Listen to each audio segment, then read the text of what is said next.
नमस्कार दोस्तों, स्वागत है अणिमा उपाध्याय की यूट्यूब चैनल पर। कड़कड़ाती सर्दी की अल्लाह सुबह का चित्रण करने की हिमाकत की है। उम्मीद है आपको अच्छी लगेगी ये कविता। तो अगर अभी तक आपने मेरी चैनल को सब्सक्राइब नहीं किया ज़रूर कर दें और इस कविता को भी अपने सब दोस्तों में साझा ज़रूर करिएगा। छायावाद पर कही ये कविता का शीर्षक दिया है भोर की गूंज। भोर माने सवेरा। तो कहा है अलसाई भोर की तरुणाई, अलसाई भोर की तरुणाई, अरुणाई फलक पर छाई है। अलसाई भोर की तरुणाई, अरुणाई फलक पर छाई है। मीठी बयार भी चुपके से, मीठी बयार भी चुपके से कोई गीत चुरा कर लाई है। मीठी बयार भी चुपके से कोई गीत चुरा कर लाई है। अलसाई भोर की तरुणाई, अरुणाई फलक पर छाई है। मीठी बयार भी चुपके से कोई गीत चुरा कर लाई है। काले मेघों में कहीं कहीं दाड़िम सी लकीरें दिखती हैं। काले मेघों में कहीं कहीं दाड़िम सी लकीरें दिखती हैं। दाड़िम अनार के फल को कहते हैं जो लाल होता है। तो काले मेघों में कहीं कहीं दाड़िम सी लकीरें दिखती हैं। शायद सूरज अभी सोया है, उसे नींद देर से आई है। शायद सूरज अभी सोया है, उसे नींद देर से आई है। काले मेघों में कहीं कहीं दाड़िम सी लकीरें दिखती हैं। शायद सूरज अभी सोया है, उसे नींद देर से आई है। कोहरे की मोटी चादर में धरणी दुबकी सी बैठी है। कोहरे की मोटी चादर में धरणी दुबकी सी बैठी है।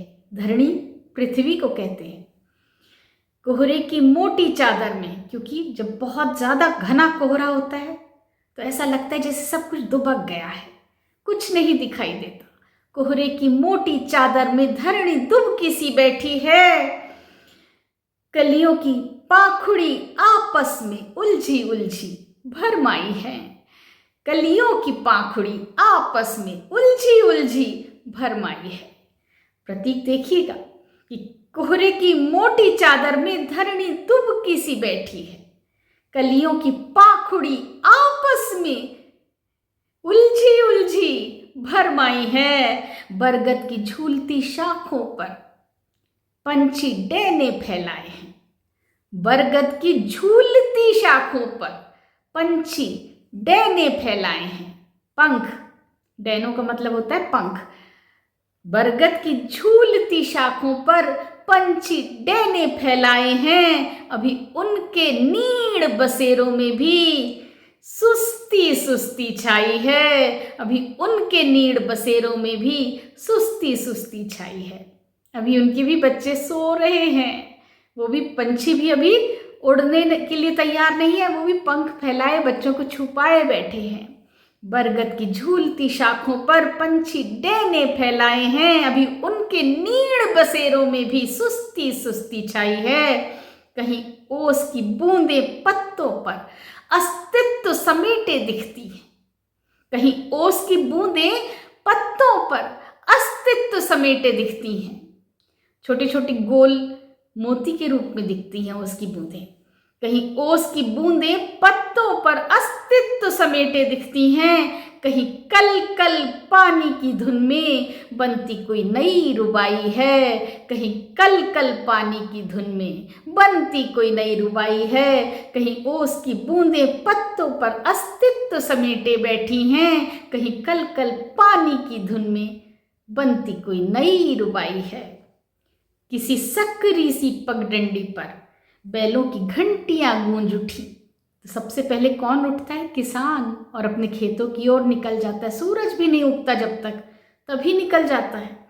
किसी सकरी सी पगडंडी पर बैलों की घंटियां गूंज उठी। कहीं हर सिंगार फूलों ने बिछ सुबह की करी अगुवाई है। कहीं हर सिंगार फूलों ने बिछ सुबह की करी अगुवाई है। क्योंकि हर सिंगार के फूल सुबह होते ही गिर जाते हैं जमीन पर। किसी सकरी सी पगडंडी पर बैलों की घंटियां गूंज उठी, कहीं हर सिंगार फूलों ने बिछ सुबह की करी अगुवाई है। तो ये आज की छायावाद पर आधारित कविता आपको कैसी लगी मुझे ज़रूर बताइएगा। भोर की गूंज। धन्यवाद।